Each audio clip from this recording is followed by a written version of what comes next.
Chapter 2. Temperance, Sophrosyne. If you cannot control yourself, you are not free. Before we begin, a brief note.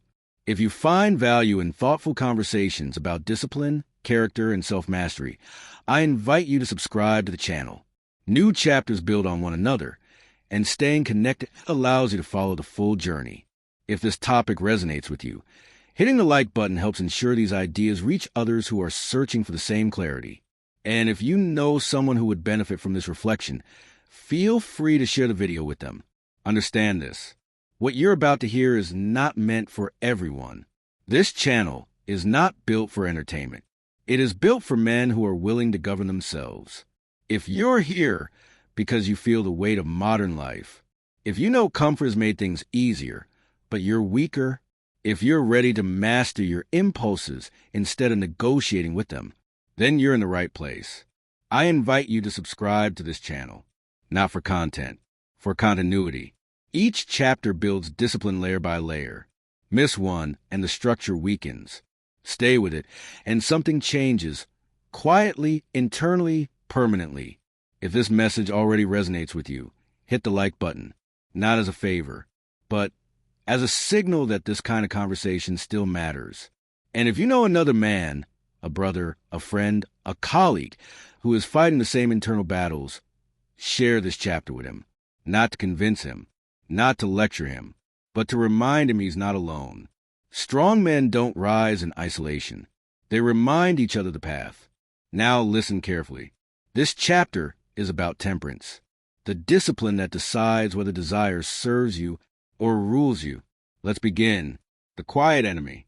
Let me tell you something most men never hear, but instinctively know. You are not defeated by your enemies. You are defeated by what you cannot control. Not by other men, not by society, not by circumstances, but by desire left undisciplined. From the very first second of this chapter, I want your full attention, because what we are about to confront is not dramatic, not glamorous, and not loud. It doesn't arrive with explosions or chaos. It doesn't scream your name. It whispers. It tempts. It negotiates. And most men lose to it quietly. Temperance is not weakness. Temperance is power under command. In the Stoic tradition, temperance, Sophrosyne, was not optional. It was not a suggestion. It was not a lifestyle choice. It was a dividing line between a man who governs himself and a man who is governed by appetite. And make no mistake, if you cannot control yourself, you are not free. You are simply well-fed captivity. You may have options. You may have desire. That misunderstanding has destroyed more men than indulgence ever did. Temperance is not about killing desire. It is about training it. It is the ability to say no when yes would be easier. It is the discipline to pause when impulse demands immediacy. The ancient Greeks considered Sophrosyne the crown virtue, not courage, not intelligence, not strength. Why? Because without temperance, every other virtue becomes dangerous. Courage without temperance becomes recklessness. Intelligence without temperance becomes manipulation. Strength without temperance becomes tyranny. Temperance is the governor. It is the brake system of the soul. And without it, power accelerates until destruction is inevitable. Temperance governs 4 domains that decide the fate of a man's life: desire, ego, excess, pleasure, and indulgence. These are not moral categories. They are forces. Left ungoverned, they don't make you evil. They make you predictable. The Stoics understood something modern culture refuses to admit. Unlimited indulgence does not create happiness. It creates dependency. And dependency is the enemy of freedom. The historical warning signs. History is not subtle about this lesson. Athens did not fall because it lacked intelligence. It fell because it lost its restraint. Its thinkers were brilliant. Its artists were unmatched. But its citizens mistook indulgence for progress. Comfort replaced discipline. Debate replaced duty. Pleasure softened vigilance. Rome followed the same path. The Roman Republic was built on restraint, sacrifice, and civic virtue. The Roman Empire collapsed under excess, entitlement, and indulgence. Bread and circuses were not entertainment.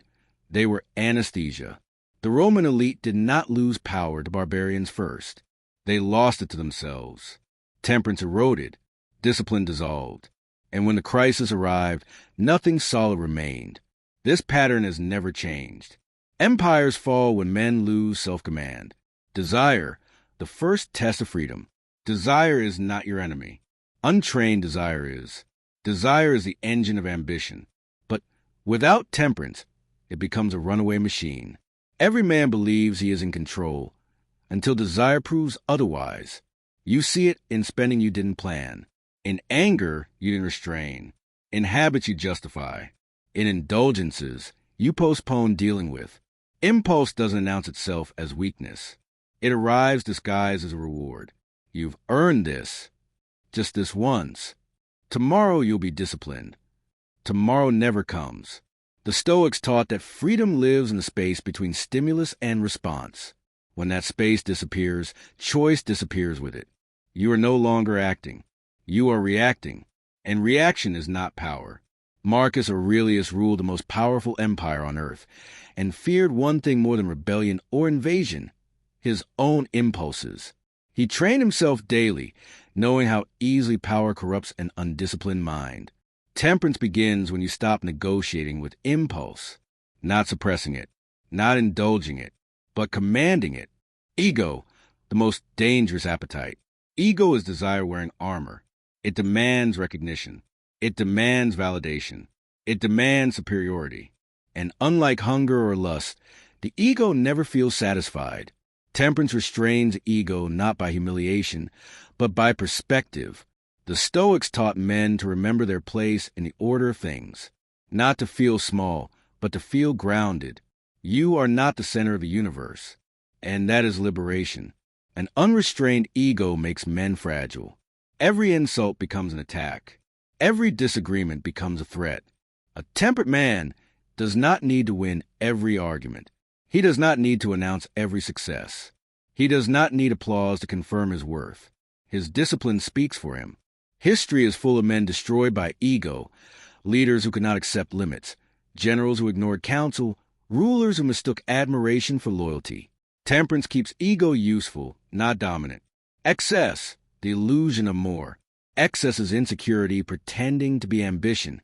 Modern culture glorifies extremes. Work until collapse. Consume without limits. Chase pleasure relentlessly. And when men burn out, we call it dedication. The Stoics rejected excess not because they feared effort, but because they understood sustainability. Temperance is not laziness. It is a measured force. Roman legions did not march endlessly. They rested strategically. Spartans trained brutally, but within strict discipline. Balance was not softness. It was survival. Excess dulls judgment. Excess weakens clarity. Excess destroys longevity. Ask yourself honestly, are you building or burning? Temperance protects the long game. Pleasure, a poor master. Pleasure is not evil, but it is a terrible ruler. The Stoics never taught men to reject pleasure entirely. They taught men to remain independent of it. If pleasure dictates your mood, you are fragile. If comfort controls your behavior, you are owned. Epictetus, born a slave, understood freedom better than many kings. Seneca, one of the wealthiest men in Rome, practiced voluntary simplicity. Different lives, same lesson. Own what you enjoy. Never let it own you. Temperance practices restraint even when indulgence is available. Discipline shown only in hardship is not true discipline. True temperance is choosing simplicity when excess is possible. Modern application. Why this matters now. We live in a world engineered to break temperance. Endless stimulation, instant gratification, constant temptation. Every industry profits from your lack of self-control. Temperance today is rebellion. Controlling spending is rebellion. Controlling anger is rebellion. Controlling addiction is rebellion. Controlling the ego is rebellion. Not against society, but against decay. A temperate man cannot be easily manipulated. He cannot be baited endlessly. He cannot be controlled through pleasure or fear, and that makes him dangerous to systems built on weakness. The final test. Temperance is the quietest virtue and the hardest to fake. No one applauds restraint. No one celebrates moderation. No one notices discipline until it's gone. But understand this clearly. If you cannot control yourself, you are not free. You are driven by impulse, leased by appetite, owned by distraction. Temperance does not make life smaller. It makes you larger than desire. This chapter is not a theory. It is a mirror, and if you see yourself reflected here, stay, because the next chapter will demand even more. Until then, govern yourself. That is the Stoic way. Control impulses. Desire is a servant. Left unchecked, it becomes a master. Every man believes he is in control until he is tested. That test never arrives dramatically. It doesn't come announced. It doesn't knock loudly at the door. It slips in quietly, unnoticed, wearing familiarity. Impulse reveals truth, not in moments of crisis, but in moments of ease. Spending you didn't plan. Anger you didn't restrain. Addictions you rationalize. Ego you refuse to confront. These are not accidents. They are diagnostics. They reveal who is in charge inside you. The Stoics taught that the moment between stimulus and response is where freedom lives. That narrow space, often only a breath long, is the only place where choice exists. When that space disappears, so does your freedom. You are no longer choosing. You are reacting. And reaction is not power. Reaction is obedience to impulse. I learned this the hard way. Most men do. Impulse doesn't arrive violently. It arrives politely. It doesn't shout orders. It negotiates. It persuades. It flatters. It says, just this once. It says, you deserve it. It says, tomorrow you'll be disciplined. And tomorrow never comes. Impulse understands something dangerous. Most men do not lose because they are weak. They lose because they postpone strength, the polite voice of weakness. Impulse rarely feels like self-destruction in the moment. It feels reasonable, justifiable, even intelligent. One purchase turns into another. One indulgence becomes a habit. One outburst becomes a pattern. And soon, without realizing it, the man who believed he was free finds himself negotiating with urges instead of commanding them. This is why the Stoics did not treat impulse as a moral flaw, but as a discipline problem. They understood that desire itself is neutral. Hunger feeds, ambition builds, pleasure rewards effort. But left without structure, desire does what all untrained forces do. It takes over. A river without banks floods and destroys. A fire without containment burns everything. Impulse is the same. Untrained impulse does not serve you. It consumes you. Scipio Africanus and the discipline of victory. The Roman general Scipio Africanus understood this deeply. After defeating Carthage, Rome's greatest enemy, he stood at the peak of power. He could have indulged, celebrated excessively, bathed in glory. Most men would have. He refused, not because he despised pleasure, but because he understood its timing. Scipio feared indulgence more than enemies. He knew that victory is the moment men lose vigilance. He knew that armies fall not in battle, but in comfort after battle. He understood a truth most men ignore. The greatest danger to discipline comes after success, not before it. Impulse whispers loudest when resistance seems unnecessary. And this is why temperance is not about denial. It is about timing, restraint, and command. Spending, the quiet chain. Spending without discipline makes you a slave to income. That is not a moral judgment. That is arithmetic. Impulse spending creates invisible chains. Every indulgence that exceeds intention ties your future effort to past weakness. And soon, instead of money serving you, you serve money. The Stoics did not fear poverty, but they feared dependency. They understood that a man who cannot restrain desire becomes easy to control. He needs more. He consumes more. He depends more. And dependence is the opposite of freedom.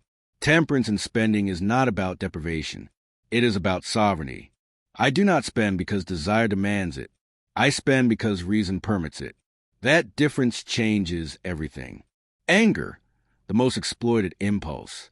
Anger without restraint makes you predictable. Every tyrant in history has relied on angry men. Every manipulator knows that emotion bypasses reason. Anger narrows perception. It shortens time horizons. It creates urgency where patience is needed most. The Stoics did not suppress anger. They delayed it. Delay is power. When anger rises, most men explode or implode. Both are forms of surrender. The temperate man does neither. He pauses.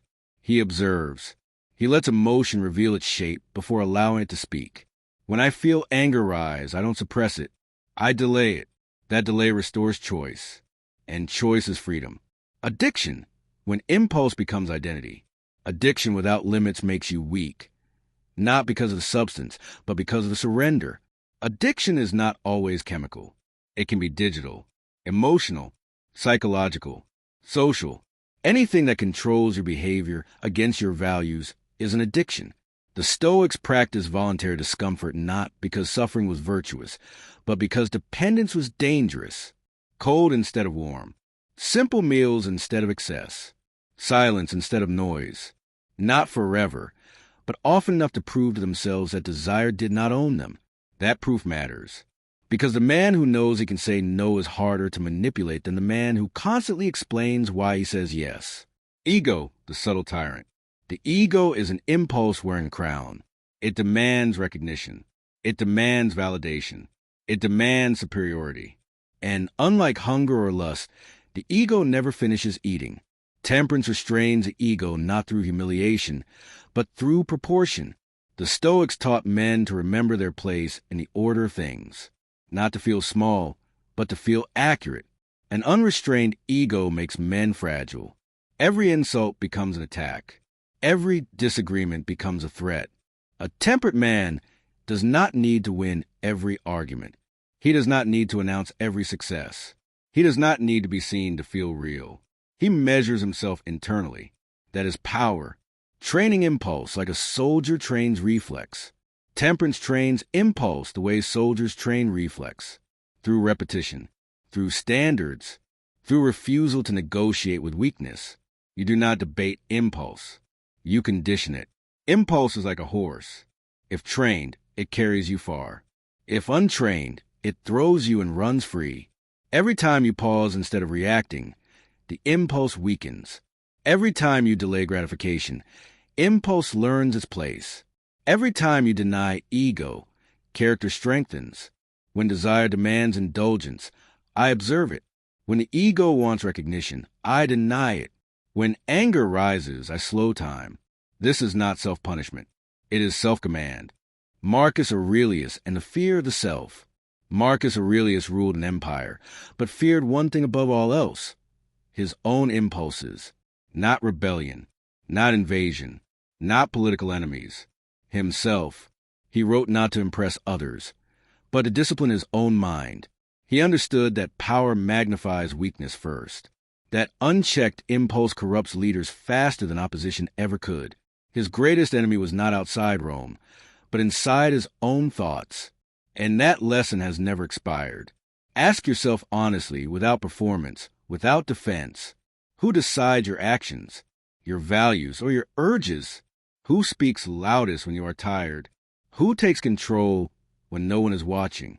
If the answer is unclear, temperance must be trained. Not tomorrow, not someday, now, because the man who controls himself controls his future, and the man who cannot is already owned. Avoid extremes. Excess is not ambition. It is insecurity in disguise. Let me say something clearly, because modern culture blurs this line on purpose. Extremes are not strength. They are often fear, dressed up as intensity. Most men don't fail because they lack drive. They fail because they lack measure. They don't burn out because they work too hard. They burn out because they work without restraint. Temperance is a discipline that keeps power from turning against its owner. And nowhere is that more necessary than in the realm of extremes. The modern worship of more. We live in an age that worships excess. More hours, more hustle, more consumption, more stimulation, more ambition. And if you hesitate, you are called weak. If you slow down, you are called lazy.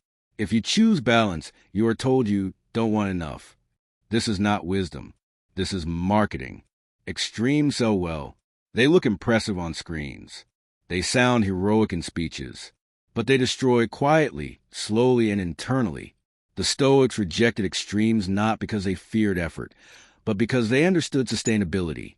They did not ask, "Can I do more?" They asked, "Can I do this well for a long time without breaking?" That question separates disciplined men from self-destructive ones. Work without measure destroys judgment. Work is honorable. Discipline is noble. Effort is necessary. But excess work, unmeasured, ungoverned, unbalanced, destroys judgment. I have seen men who never stop working, yet never move forward. Their effort becomes noise. Their exhaustion becomes identity. They confuse constant motion with progress. Temperance teaches something uncomfortable. Restraint is not laziness. Restraint is a strategy. Roman legions did not march endlessly. They marched in formation, with scheduled rest, rotation, and recovery, not because they lacked courage, but because they understood that exhaustion kills armies faster than enemies. A soldier who collapses from fatigue is useless in battle. A man who collapses from burnout is useless to his purpose. If you cannot stop working when needed, you are not disciplined, you are addicted to effort. And addiction, even to work, is still addiction. Pleasure without limits dulls ambition. On the opposite extreme lies indulgence. Pleasure without limits dulls ambition, the same way excess work dulls judgment. Endless entertainment, endless comfort, endless escape. When pleasure is always available, motivation erodes. When indulgence becomes routine, effort feels unnecessary. The Stoics understood this danger well. That is why they practiced voluntary restraint, even when pleasure was available, not because pleasure was evil, but because dependence was dangerous. If pleasure becomes your primary reward, discipline becomes optional. If comfort becomes your baseline, effort feels like punishment. Temperance keeps pleasure in its place, as reward, not ruler. Ambition without balance becomes destruction. Ambition is a double-edged sword. In balance, it builds civilizations. Without temperance, it consumes men whole. History is filled with ambitious men who could not stop, who did not know when to consolidate, rest, or reflect, who chased expansion endlessly until collapse arrived. Alexander the Great conquered vast territory, but never learned restraint. His ambition outpaced his judgment. His empire fractured the moment he died. The lesson is not, do not be ambitious. The lesson is, ambition must be governed. Temperance asks ambition hard questions. Why? For how long? At what cost? To whom? If ambition answers only to ego, it will destroy everything it touches. Extremes are easy, balance is hard. Here is an uncomfortable truth. Extremes are easier than balance. Anyone can go all in recklessly. Anyone can overindulge. Anyone can burn themselves out. Balance requires awareness. Balance requires humility. Balance requires restraint. Temperance does not live at the edges. It lives in the middle, where effort is measured, pleasure is intentional, and ambition is aligned with purpose. The Greeks called this the golden mean. Not mediocrity, but proportion. Not less effort. No more indulgence, but the right amount applied consistently. This is far harder than excess. Why extremes attract insecure men? Excess often masks insecurity. Men who fear being ordinary chase extremes to feel significant. Men who fear stillness drown themselves in work. Men who fear emptiness flood their lives with pleasure. Temperance exposes insecurity. That is why it is avoided. A temperate man cannot hide behind chaos. He must face himself clearly. And clarity is terrifying to men who rely on noise to feel alive. The Stoics' standard of measure. The Stoics trained themselves to ask a single grounding question. Is this necessary? Not, is this impressive? Not, will this be praised? Not, will this make me feel important? But, is this aligned? Aligned with values. Aligned with long-term purpose. Aligned with character. When effort, pleasure, and ambition align, extremes lose their grip. Discipline is not all or nothing. Modern culture pushes all or nothing thinking. Either you grind endlessly or you quit. Either you indulge fully or you deny completely. Either you win big or you fail entirely. Temperance rejects this false binary. It teaches continuity. I do not need to destroy myself to prove discipline. I do not need to indulge to escape pressure. I do not need extremes to feel alive. I need consistency. And consistency is the quiet weapon of disciplined men. How temperance looks in daily life. Temperance in work means knowing when to push and when to stop. Temperance in pleasure means enjoying without dependence. Temperance in ambition means advancing without losing yourself. It looks boring to outsiders.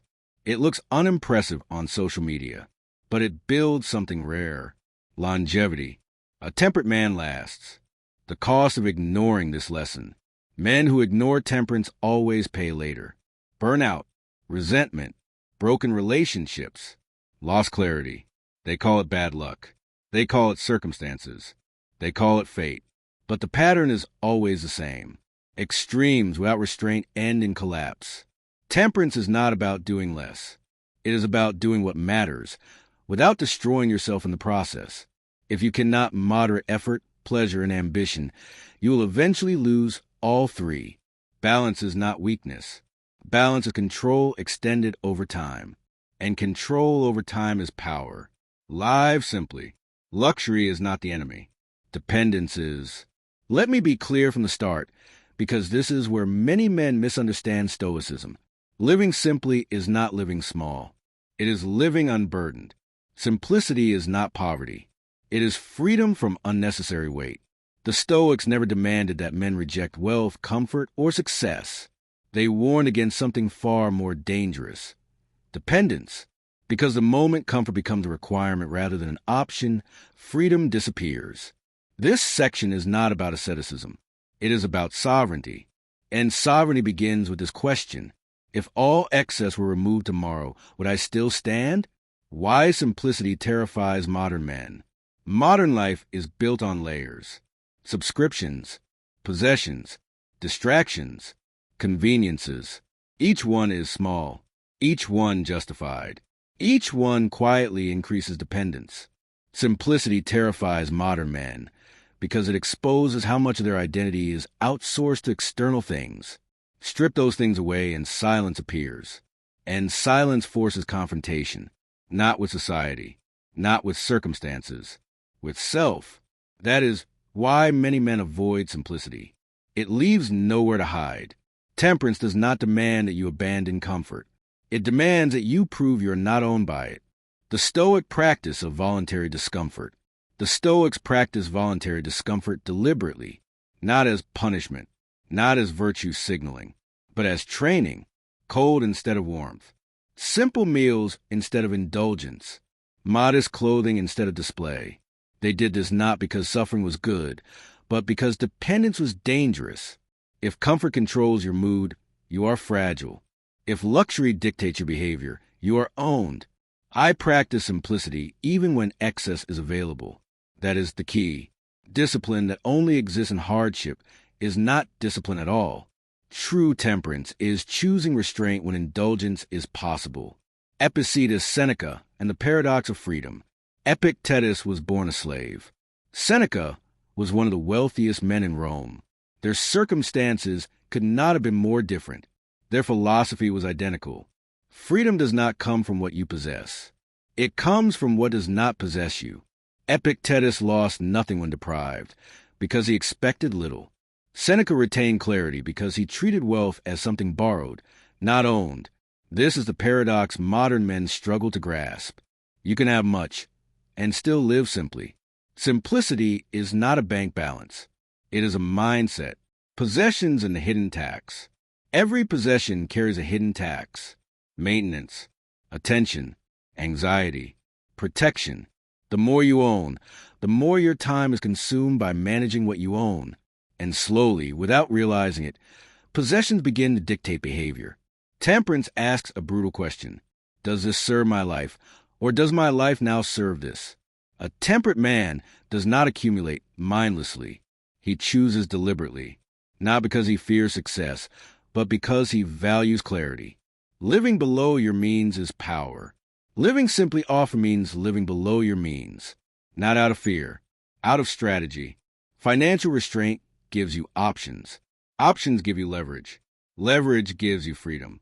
The Stoics understood that financial dependence compromises moral independence. A man who needs luxury will tolerate injustice to maintain it. A man who needs little can afford integrity. This is not a theory. It is history. Men who stood firm against corruption almost always lived simply. They had less to lose, and therefore more courage. Comfort is a tool, not a throne. Comfort is not evil, but it is a terrible ruler. Comfort should serve recovery, not replace effort. It should restore strength, not eliminate challenge. When comfort becomes constant, resilience disappears. Life stops sharpening you. The Stoics warn that men who avoid discomfort become brittle. They appear stable until pressure arrives. Then they shatter. Simplicity keeps resilience alive. Modern simplicity is radical. In a world engineered for excess, simplicity is rebellion. Eating simply when indulgence is everywhere. Living modestly when status is celebrated. Choosing silence when noise dominates. This is not a weakness. It is control. A man who lives simply cannot be easily manipulated by advertising, status anxiety, or social comparison. He is anchored. The inner room. The Stoics spoke often of an inner citadel, a place inside the mind untouched by circumstance. Simplicity builds that citadel. When your happiness depends on little, your inner world becomes stable. When you need less, you fear loss less. And when you fear loss less, you act with courage. Simplicity in daily practice. Living simply is not dramatic. It looks like eating intentionally, spending deliberately, owning fewer but better things, training even when inconvenient, being comfortable with silence. No applause, no spectacle, just quiet strength. Why men resist this lesson? Men resist simplicity because it exposes attachment. Attachment to image, attachment to comfort, attachment to validation. Simplicity removes the armor that the ego hides behind. An ego does not surrender easily, but the man who passes this test becomes formidable. The Stoic conclusion: luxury is not the enemy. Dependence is. Live simply, not because you lack ambition, but because you refuse to be owned by excess. When you need little, you fear little. When you fear little, you stand firm. When you stand firm, you are free. Temperance completes itself here, not in denial, not in poverty, but in sovereignty. And sovereignty is the mark of a Stoic man. If this chapter added value to your day and gave you something worth reflecting on, I invite you to subscribe to the channel so you don't miss future chapters. If you found the message meaningful, hitting the like button helps this conversation reach others who may need it. And if you believe this video could benefit another man, a friend, a colleague, or someone navigating the same questions, please share it with them. Thank you for your time, your attention, and for being part of this space. Hold the reins. Slow pace. Calm authority. Let silence do some of the work. If you stayed until the end of this chapter, understand what that means. Most men don't sit with ideas like these. They distract themselves. They negotiate with weakness. They tell themselves they'll return to discipline later. You didn't. Temperance is not about perfection. It's about command. It's about proving to yourself that desire answers to you, not the other way around. If this chapter challenged you, grounded you, or made you uncomfortable in the right way, subscribe to this channel, not for motivation, for structure, for consistency. Each chapter builds on the last. Together, they form a code, and codes only work when they're followed, one step at a time. Hit the like button if you believe self-control still matters in a world built on indulgence. And if you know another man who's quietly fighting his impulses, who wants strength but lacks structure, share this chapter with him. Not as advice, as an invitation. Before you leave, do one thing. Pause, breathe, and ask yourself, what desire will I place under command today? Start there. Chapter 3 is coming. Until then, govern yourself.